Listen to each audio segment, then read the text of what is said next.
Jonesy and Amanda. Jam Nation. The editor of the Daily Oz is Gillespie, and she's here with everything Menendez brothers. Well, Eric and Lyle are back in the headlines. The Menendez brothers, who, in case you forgot, somehow murdered their parents brutally in 1989 in their Beverly Hills mansion.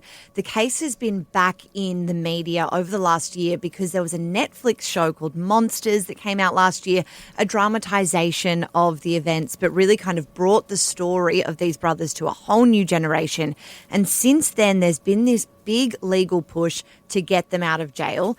And we had these parole hearings over the weekend, and much to the shock of the global community, I think, they were both denied parole. They've been denied parole for another 3 years, so they're going to be in jail for probably at least another 3 years. So how many years does that make that all up now? It's 30. They went to prison in 1993. Yeah, so it's... That was a hung jury, 1996. So 30 years they've had. Wow. Guys. Yeah. And the reason that they've up for parole is that new evidence through this documentary, no one has said that they didn't murder their parents, but there were validating reasons.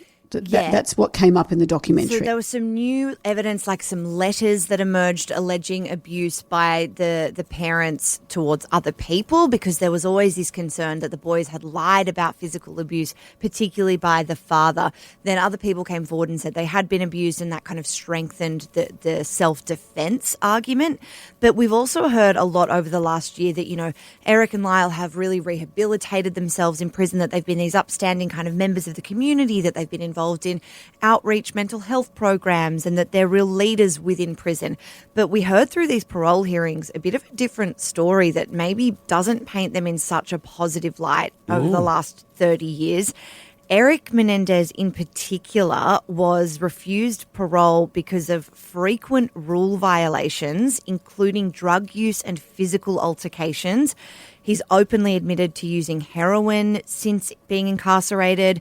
He was found with tobacco and marijuana in his cell, a lot of contraband offences, a lot of mobile phone offences. Both of them have been found with mobile phones several times over the 30 years. Eric was involved in frequent fights and violent incidents. He was also found with prison wine and supplies to make prison wine and substance gatherings. So he held little kind of weed smoking parties in his prison cell, apparently. And this is one of the standout infractions for me. He was found in abuse of excessive physical contact during visitation, cited for intimate contact with his wife in the prison chapel while his then 9-year-old stepdaughter was present. Oh. So that's some misconduct. There was a visitor assault and some other kind of other assaults. They all blend in. So hang on. So they were in the church. Mm-hmm. So he married her outside of, because he would have been in jail. No, they got married afterwards. So that's what I mean. Yeah, they became prison pen pals, I suppose, and then they got married. Because women love that. Some women love that stuff. Yeah, they Guy in jail. Because I don't think it works the other way around for men. Men don't do it so much for women, although you probably would, because the woman's always in jail. Yeah, it does end up being kind of that narrative. Lyle, though, was also denied parole for lots of conduct and contraband missteps, persistent cell phone violations. He was actually banned from having family visits for 3 years because he had so much cell phone possession, drug involvement. He has gang affiliation, apparently, in prison. He's joined a bunch of gangs.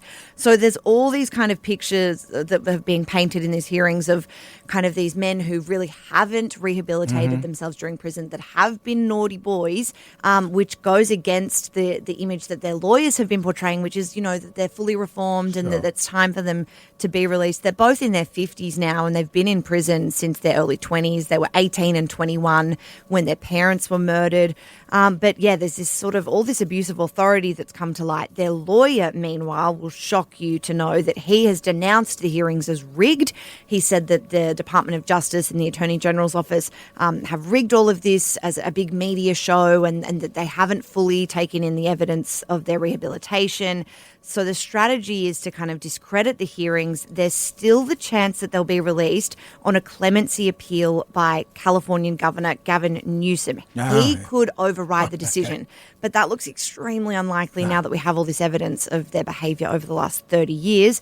The board did recommend that Newsom undergo a 120-day legal review, so there'll be a bit of a kind of inquiry, I suppose, into these findings and their conduct over the last 30 years, and then there'll be a final sign-off from Gavin Newsom in a few months. But I'd have to say it's not looking good. Maybe you should be on the parole board. They're very naughty boys, and they should stay in for the rest of their lives. Thank you, Em. Thank you. Em Gillespie, then, editor of the Daily Oz.